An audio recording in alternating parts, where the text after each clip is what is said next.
கிறிஸ்துவின் சபையார் வழங்கும் கிறிஸ்துவின் வசனம் நிகழ்ச்சியை கேட்க உங்கள் யாவரையும் அன்புடன் அழைக்கிறோம். கிறிஸ்துவின் வசனம், இது கிறிஸ்தவர் கீதம். பரிசுத்த வேதம் பறைசாற்றும் வசனம், கிறிஸ்துவின் வசனம், இது கிறிஸ்தவர் கீதம். கிறிஸ்துவின் சபையார் வாழ்த்தி வழங்கும் கிறிஸ்துவின் வசனம், இது கிறிஸ்தவர் கீதம். கிறிஸ்துவின் வசனம், கிறிஸ்துவின் வசனம், கிறிஸ்துவின் வசனம். வேதாகம செய்தி நேரத்திற்கு வரவேற்கிறோம். Welcome to the Bible message. அன்பானவர்களே, உங்கள் யாவரையும் நம்முடைய ஆண்டவராக இயேசு கிறிஸ்துவின் பரிசுத்தமான நாமத்தில் வாழ்த்து வரவேற்பதில் மிகுந்த மகிழ்ச்சி அடைகிறோம். இந்த நாள் கர்த்தருடைய செய்தி வேளையிலே பிசாசின் செயல்பாடுகளை பற்றி நாம் தியானம் செய்யும்படியாக இருக்கிறோம். Devils activities. பிசாசின் செயல்பாடுகள் ஆதி முதலாகவே மனிதனை தொடர்வதாக இருக்கிறது. மனிதனை அநேக விதத்திலே அவன் ஏமாற்றுகிறான். எனவே பிசாசின் செயல்பாடுகளை குறித்து நாம் மிகுந்த எச்சரிக்கையாக இருக்க வேண்டும். தாவீது ஒரு அரசன். 40 ஆண்டுகளாக இஸ்ரவேலை வழிநடத்தின ஒரு அரசன். தேவனால் ஏற்படுத்தப்பட்ட ஒரு அரசன். அவனையே பிசாசு ஏமாற்றினான். 1 நாளாகவும் 21வது அதிகாரம் 1வது வசனம், சாத்தான் இஸ்ரவேலுக்கு விரோதமாய் எழும்பி இஸ்ரவேலை தொகையிடுவதற்கு தாவீதை ஏவி விட்டது. தேவனுடைய ஜனங்களை தொகையிடக்கூடாது. ஆபிரகாமை ஆசீர்வதிக்கும் போது கடற்கரை மணலத்தினையாக உன் சந்ததியை ஆசீர்வதிப்பேன் என்றார். நட்சத்திரங்களை எண்ணக்கூடுமானால் உன்னுடைய சந்ததியும் எண்ணக்கூடும் என்றார். அப்படி ஆசீர்வதிக்கப்பட்ட சந்ததி தான் இஸ்ரவேலர்கள். அந்த இஸ்ரவேலை தொகையிடுகிறதற்கு தாவீதை பிசாசு ஏவி விட்டான். அது தேவனுடைய சமூகத்திலே மாபெரும் குற்றமாக இருந்தது.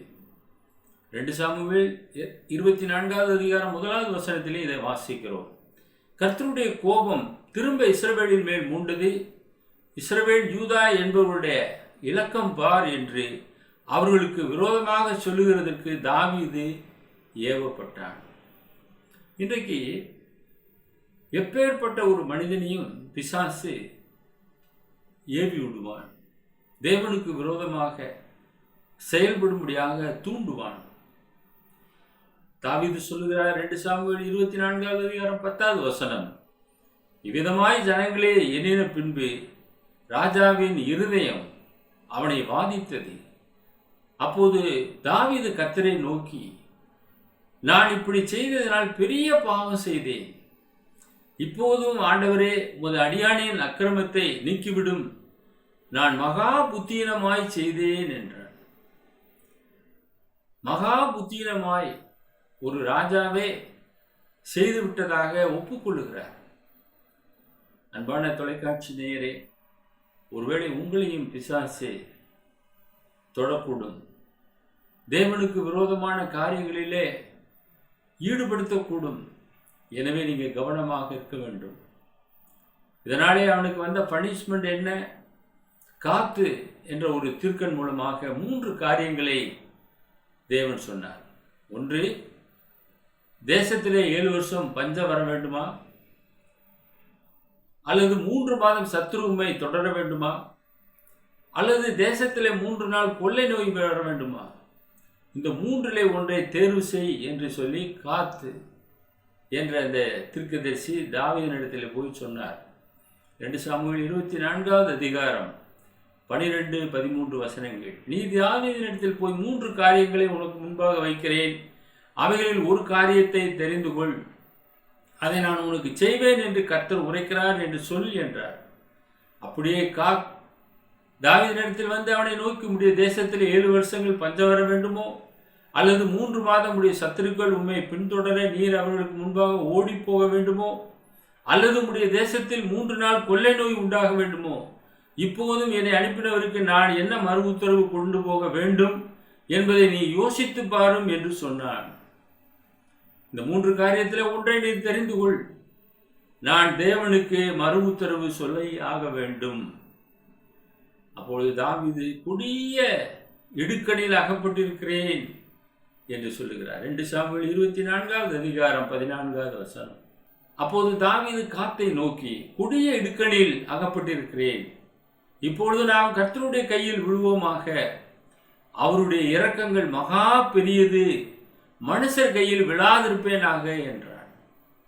மிகவும் ஞானமாக ஒரு காரியத்தை அவன் தேர்வு செய்தான். சத்துருக்கள் என்னை பின்தொடர வேண்டாம், 7 வருஷம் பஞ்சம் வர வேண்டாம்.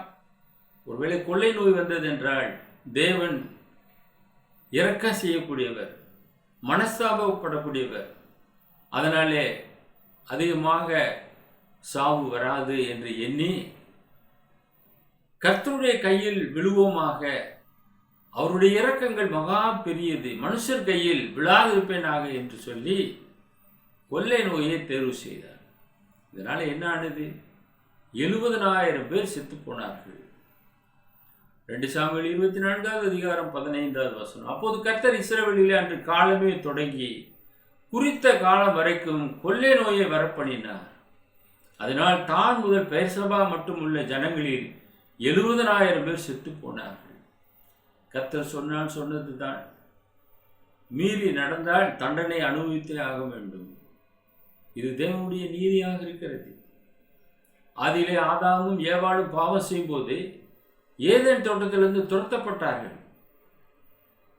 பாவம் செய்வதற்கு முன்பு வரை அங்கே தேவ சமூகத்திலே செல்ல பிள்ளைகளாக இருந்தார்கள்.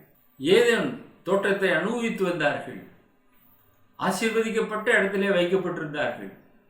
பாவம் செய்தபடினாலே அங்கிருந்து அவர்களை துரத்திவிட்டு சுடரொளி பட்டயங்களை அங்கே வைத்தார், காவல் செய்தார் என்று பார்க்கிறோம். அன்பானவர்களே, தேவ ஆசீர்வாதங்களை நாம் ஒருபோதும் இழந்து போகாதிருக்க அவருடைய வார்த்தைகளை அப்படியே நாம் கைக்கொள்ள வேண்டும். பிசாசனுடைய காரியங்களுக்கு நாம் செவி கொடுக்கவே கூடாது. 2 சாமுவேல் 24:17 வாசிக்கிறோம். ஜனத்தை உபாதிக்கிற தூதனை தாவீது கண்டபோது அவன் கர்த்தரை நோக்கி, இதோ நான் தான் பாவம் செய்தேன், நான் தான் அக்கிரமம் பண்ணினேன். இந்த ஆடுகள் என்ன செய்தது? உம்முடைய கை எனக்கும் என் தகப்பன் வீட்டுக்கும் விரோதமாய் இருப்பதாக என்று சொல்லி விண்ணப்பம் செய்கிறான். நான் தான் பாவம் செய்தேன், நான் தான் தவறு செய்தேன், நான் தான் பிசாசனுடைய காரியத்திற்கு செவி கொடுத்து விட்டேன், தொகையிட்டு விட்டேன். இந்த ஜனங்கள் என்ன செய்தார்கள்? அந்த தூதன், உபாதிக்கிற அந்த தூதனை பார்த்து வேண்டுதல் செய்கிறார். இதனாலே நிறுத்தப்பட்டது. அதனாலே 70,000 கூட போனது இல்லை என்றால் இன்னும் அதிகமாக இறந்திருப்பார்கள் என்று பார்க்கிறோம். அதே போல புதிய ஏற்பாட்டிற்கு நாம் வரும்போது ஆண்டவராய் இயேசு கிறிஸ்துவினாலே தேர்வு செய்யப்பட்ட 12 அப்போஸ்தலர்களில் ஒருவன் தான் யூதாஸ். அவனுக்குள்ளாக சாத்தான் புகுந்தான், அவன் இடம் கொடுத்தான். லூக்கா 22வது அதிகாரம் 3வது வசனம். அப்போது 12 ஒருவனாகிய ஸ்காரியத் என்னும் மறுபேர் கொண்ட யூதாசுக்குள் சாத்தான் புகுந்தான். அன்பானவர்களே, நீங்களும் நானும் இடம் கொடுப்போம் என்றால் அவன் உள்ளே வருவான். நாம் இடம் கொடாவிட்டால் அவன் நிச்சயமாக வரவே மாட்டான்.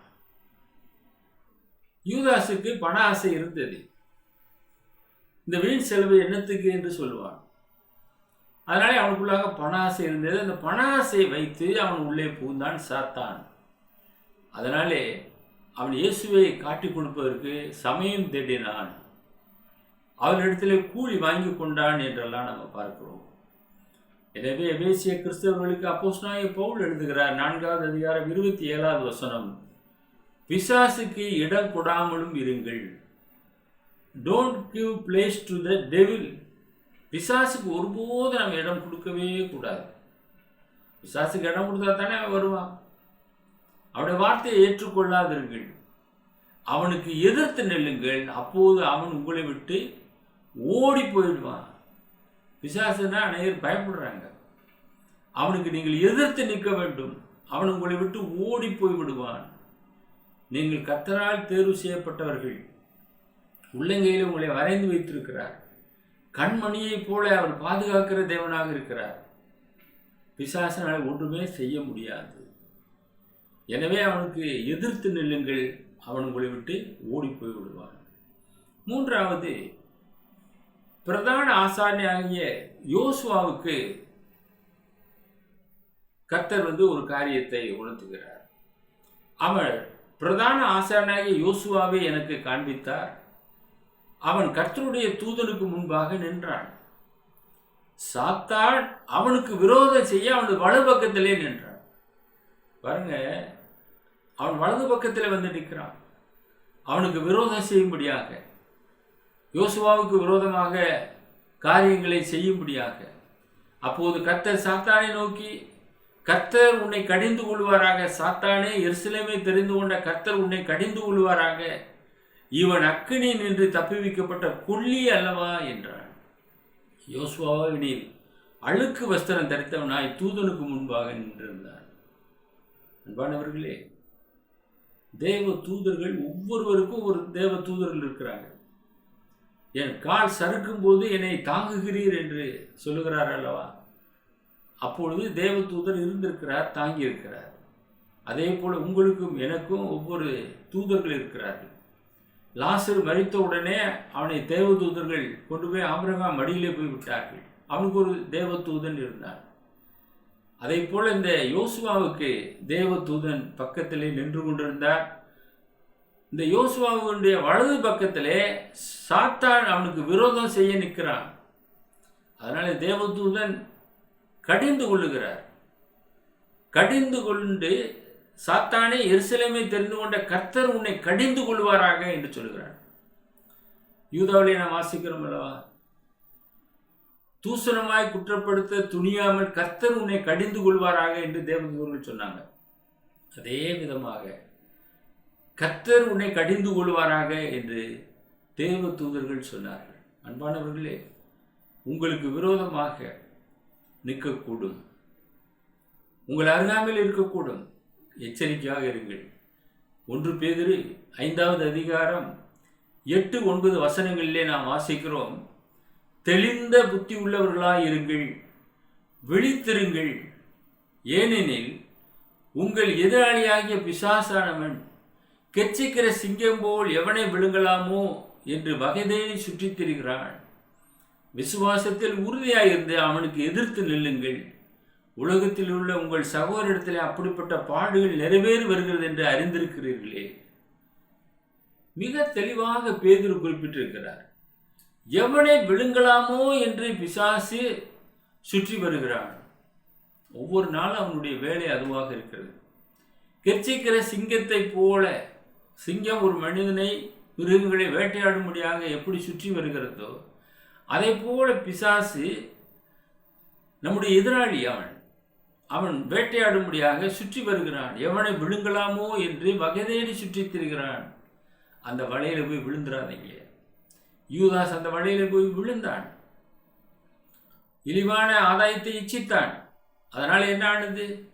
அந்த காசை தேவாலயத்தில் விட்டு எறிந்து விட்டு 4 கொண்டு செத்தான். பாவத்தின் சம்பளம் மரணம். பாவம் ஒருபோதும் ரட்சிப்பை கொண்டு வராது, மரணத்தையே கொண்டு வரும். அன்பானவர்களே, வேத வசனம் நம்மை நித்தியத்துக்கு நேராக வழிநடத்தக்கூடியதாக இருக்கிறது. அதற்கு செவி கொடுங்கள், பிசாசுக்கு எதிர்த்து நெல்லுங்கள், அப்பொழுது அவன் உங்களை விட்டு ஓடி போய் விடுவான். விசுவாசத்தில் உறுதியாக இருந்து அவனுக்கு எதிர்த்து நெல்லுங்கள். உலகத்தில் உள்ள உங்கள் சகோதரத்தில் அப்படிப்பட்ட பாடுகள் நிறைவேறி வருகிறது என்று அறிந்திருக்கிறீர்களே. நிறைய திருஷ்டாந்தங்கள் நமக்கு வேதாந்தத்தில் இருக்கிறது. நாம் கண்கூட அநேகரை நாம் பார்த்து கொண்டு வருகிறோம். பிசாசினால் இப்படிப்பட்டவர்கள் தள்ளுண்டு போய் விடுகிறார்கள். தேவ ஆசீர்வாதத்தை இழந்தவர்களாக போய் விடுகிறார்கள். நீங்கள் ஒருபோதும் அந்த விதமாக போய்விடாதிருக்க அவனுக்கு எதிர்த்து நில்லுங்கள். 4வது, அனனியாவை குறித்து நாம் படிக்கிறோம். அப்போஸ்தலர் நடபடிகள் 5வது அதிகாரம் 3வது வசனம். பேதுரு அவனை நோக்கி, அனனியாவே, நிலத்தின் கிரயத்தில் ஒரு பங்கை வஞ்சித்து வைத்து பரிசுத்த ஆவியினிடத்தில் பொய் சொல்லும்படி சாத்தான் உன் இருதயத்தை நிரப்பினது என்ன? முதல் நூற்றாண்டில் எல்லாரும் தங்களுடைய காணி ஆட்சிகளை விற்றாங்க, அப்போஸ்தலருடைய பாதத்தில் வந்து வச்சுட்டாங்க. அனனியா மட்டும் தன்னை மனைவி அறிய ஒரு பங்கை வஞ்சித்து வைத்து வீட்டில் வச்சுட்டாங்க.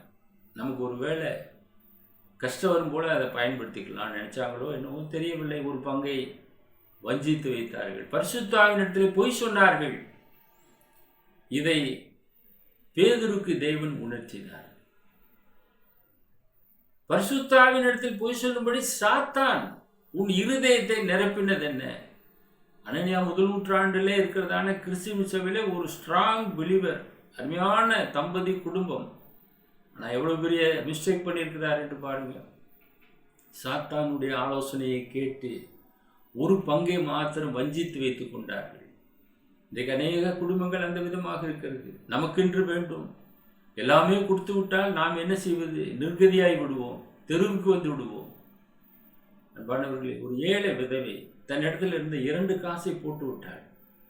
இயேசு அதை பார்த்து பாராட்டுகிறார். இவதான் அதிகமாய் போட்டாள் என்று சொல்லுகிறார். அவளிடத்தில் இருந்து எல்லாவற்றையும் போட்டு விட்டாள். அவளுடைய பெயர் வேதாந்தத்திலே குறிக்கப்பட்டிருக்கிறது, ஜீவ புஸ்தகத்திலும் குறிக்கப்பட்டிருக்கும். நீங்கள் நாளைக்காக கவலைப்படாதீர்கள், அனுதின பாடுகள் போதும், கர்த்தர் பார்த்துக் கொள்வார் என்ற நம்பிக்கையோடு கூட கடந்து செல்லுங்கள். இந்த அனனியாவை போல சாத்தானுக்கு இடம் கூடாதிருங்கள். மத்தேயு 13:25 ஆண்டவர் சொல்கிறார், மனுஷர் நித்திரை பண்ணுகையில் அவனுடைய சத்துரு வந்து கோதுமைக்குள் களைகளை விதைத்து விட்டு போனான். கோதுமைக்குள்ளாக களைகளை விதைக்கின்றான். மனுஷர் நித்திரை பண்ணுகையில் அவனுடைய சத்துரு வந்து கோதுமைக்குள் களைகளை விதைத்து விட்டு போனான். நீங்கள் கவனமாக இருக்க வேண்டும். எப்பொழுது அதை செய்கிறான்? மனுஷர் நித்திரை பண்ணும்போது செய்கிறான். எனவே விழித்திருந்து ஜெபம் பண்ணுங்கள். நாம் விழித்திருப்போம் என்றால் சத்துரு நமக்குள்ளாக களைகளை விதைக்க முடியாது, இடமில்லாமல் போகும். 5வதாக, யோபுவை சாத்தான் சோதித்தான். யோபு 1 அதிகாரம் 8வது வசனம். கர்த்தர் சாத்தானை நோக்கி, என் தாசனாகிய யோபுவின் மேல் கவனம் வைத்தாயோ? உத்தமனும் சன்மார்க்கனும் தேவனுக்கு பயந்து பொல்லாப்புக்கு விடுகிறவனுமாகிய அவனைப் போல பூமியிலே ஒருவனும் இல்லை என்றார். அப்படிப்பட்ட அந்த யோபின் மீது நீ கவனம் வைத்தாயோ என்று கேட்டார். 7வது வசனம் 2:7. அப்போது சாத்தான் கர்த்தருடைய சன்னதியை விட்டு புறப்பட்டு யோபின் உள்ளங்கால் தொடங்கி அவன் உச்சந்தலை மட்டும் கொடிய பருக்களால் அவனை பாதித்தான். பயங்கரமான பருக்கள் வரும்படியாக செய்தான். அன்பானவர்களே, எத்தனை பாடுகள் அந்த யோபுவுக்கு பிசாசினாலே வந்தது. ஆனால் யோபு சோர்ந்து போகவில்லை. எல்லாம் பறிபோனது. கர்த்தர் கொடுத்தார், கர்த்தர் எடுத்தார். கர்த்தருடைய நாமத்துக்கு ஸ்தோத்திரம். யோபு தன் வாயாலே தேவனை தூசிக்கவும் இல்லை, அவரை குறை சொல்லவும் இல்லை. யோபு ஒரு சீமான். யோபு 1வது அதிகாரம் 1வது வசனம். ஊஸ் தேசத்திலே யோபு என்னும் பேர் கொண்ட ஒரு மனுஷன் இருந்தான். அந்த மனுஷன் உத்தமனும் சன்மார்க்கனும் தேவனுக்கு பயந்து பொல்லாப்புக்கு விழுகிறவனுமாயிருந்தான்.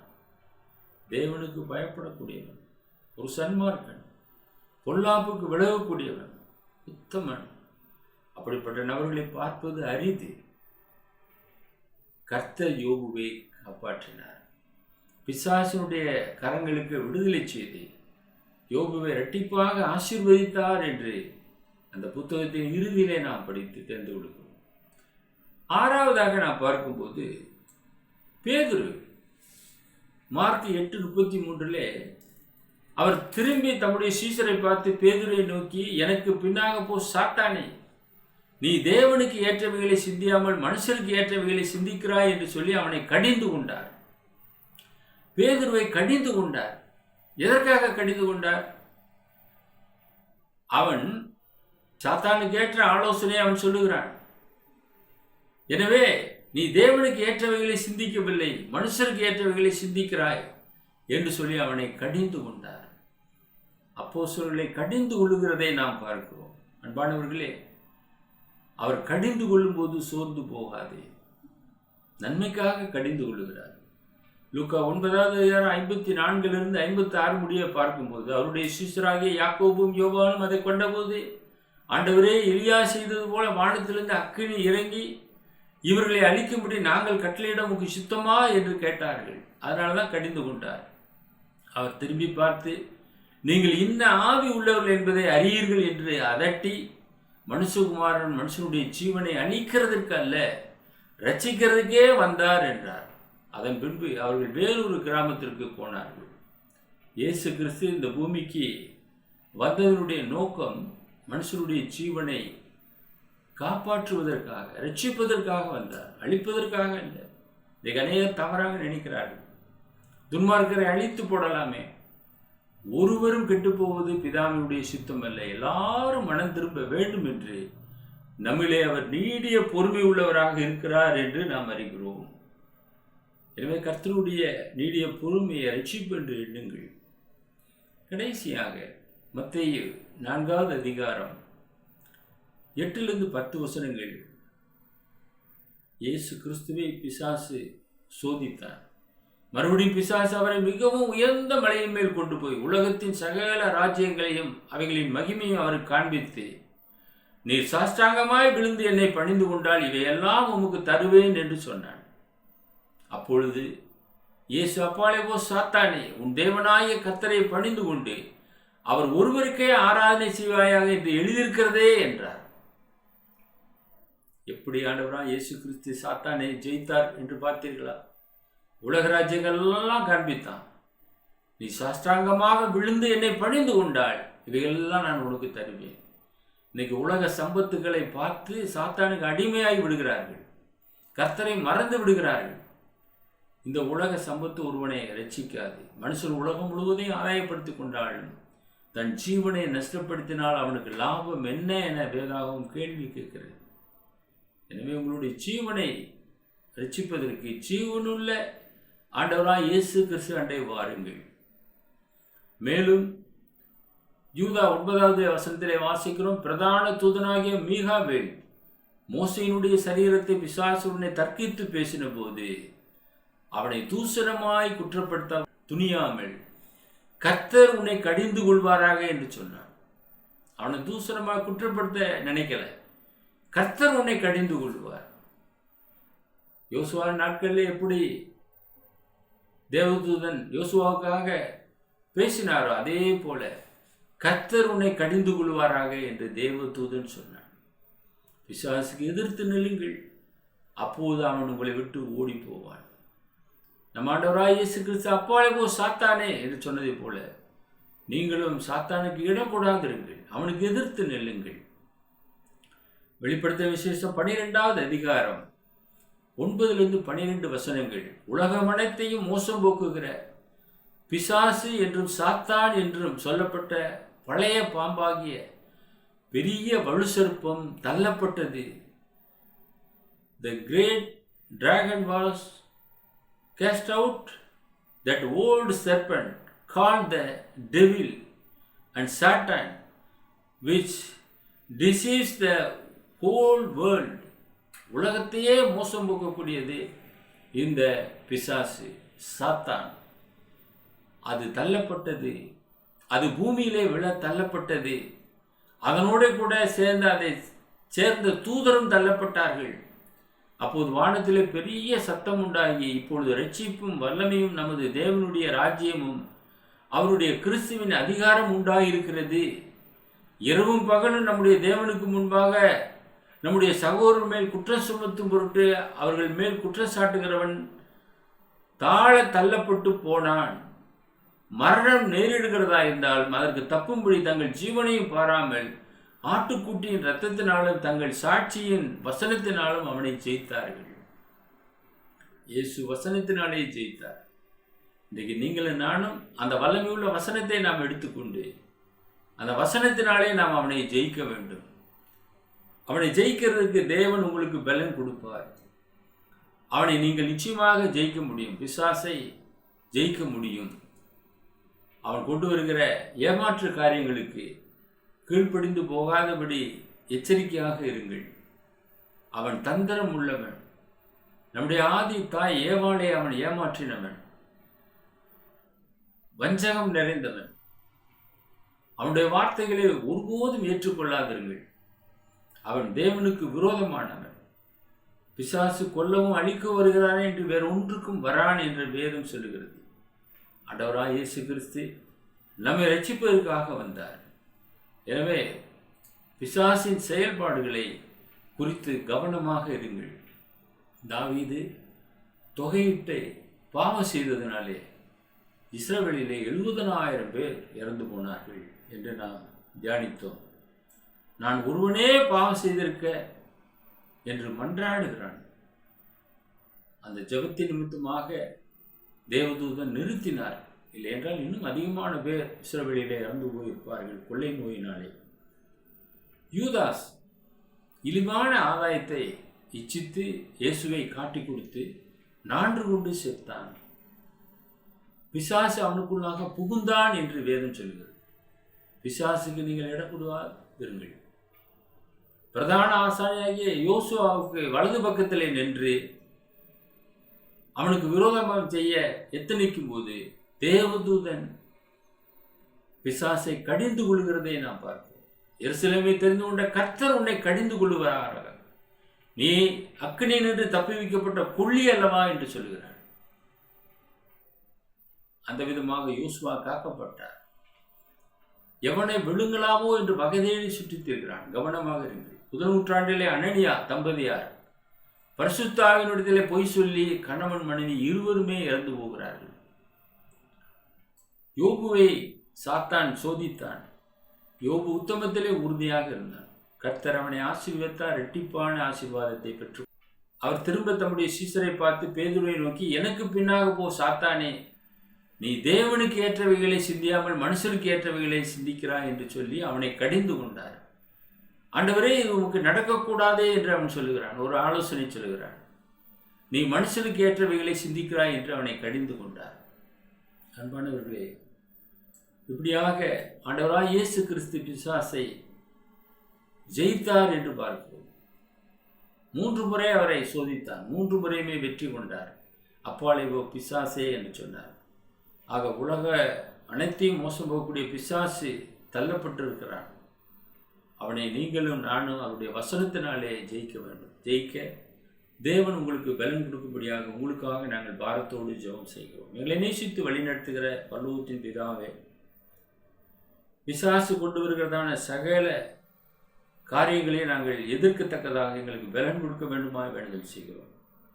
உடைய வல்லமையுள்ள வசனத்தினாலே அவனை ஜெயித்து மேற்கொள்ள எங்களை பலப்படுத்த வேண்டுமாய் வேண்டுதல் செய்கிறோம். ஒருவரும் பிசாசுக்கு அடிபணிந்து போகாதிருக்க, எச்சரிக்கையாக இருக்க, கவனமாய் செயல்பட உடைய வல்லமையுள்ள வசனத்தினாலே அவர்களை வேலியெடுத்து பாதுகாத்து வழிநடத்த வேண்டுமாய் வேண்டுதல் செய்கிறோம். ஆண்டவராய் இயேசு கிறிஸ்து அப்பாலே போ பிசாசே என்று ஜெயித்ததைப் போல நாங்களும் ஜெயிக்க எங்களுக்கு பலனை தந்தரல வேண்டுமாய் இயேசுவின் வலிமையுள்ள நாமத்தில் வேண்டுதல் செய்கிறோம் எங்கள் பரலோகத்தின் பிதாவே. ஆமென். தி வேர்ட் ஆஃப் கிரைஸ்ட் மாத இதழ் வேண்டுமா? எங்களோடு தொடர்பு கொள்ளுங்கள். இன்றே தொடர்பு கொள்ளுங்கள். முகவரியை SMS மூலமாக எங்களுக்கு தெரியப்படுத்துங்கள். மறக்காமல் தெரியப்படுத்துங்கள். இன்றே தெரியப்படுத்துங்கள். எங்களது முகவரி தி வேர்ட் ஆஃப் கிரைஸ்ட், தபால் பெட்டி எண் 5, பத்தலக்குண்டு 624202, திண்டுக்கல் டிஸ்ட்ரிக்ட், தமிழ்நாடு. அவர் மொபைல் நம்பர் 9443558041.